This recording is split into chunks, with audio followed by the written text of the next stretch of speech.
Hello, my name is Genevieve. I'm a Bachelor of Education student at St. Thomas University, and today I'm going to show you guys how to make matcha. These are the ingredients that you're going to need to make the best matcha ever. Syrup of any kind. I have vanilla and lavender.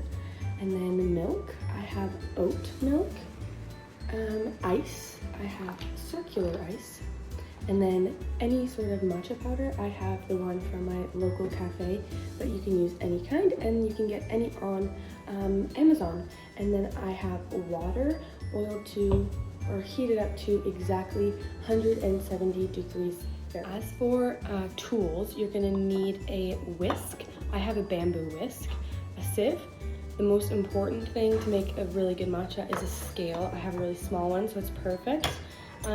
This is the utensil I use to scoop up my matcha, but any spoon or scooper works. And then a bowl, preferably with a spout, to help mix. Alright, so our first step is going to be something that needs to kind of marinate while we're doing other things, is put our whisk in a glass and add our hot water into it. This is less important for the temperature, it's just to soften the bristles so that when you whisk your matcha, you're not going to break the bristles because it is made out of wood.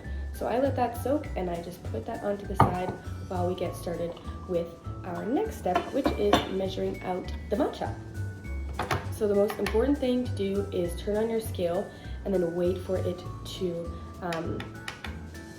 come to 0. And then I'm going to put my bowl with my whisk on it at the same time, and then I'm going to zero that out again to make sure that it's at 0. And then I'm going to add 3 to 4 grams of matcha, depends how strong you want it, into your bowl, and then I'm going to whisk all of the matcha. Okay, so my scale is zeroed out. I'm going to put my matcha on it, and then I'm going to zero it out again, make sure I have it at 0, and I'm going to add 10 grams of water. And then I always add too much, and then I'm going to whisk this in W motions. Fun fact about matcha, the reason that there's so many health benefits is because you're drinking the entire leaf rather than just steeping the leaves.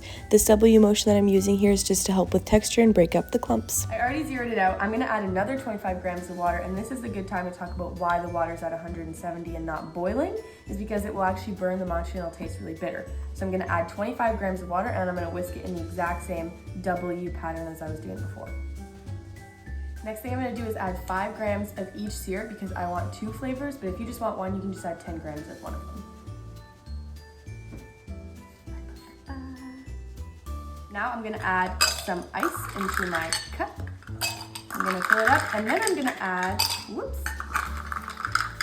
and then I'm going to add my milk just almost up to the top of my glass. About there, and then I'm going to add my matcha.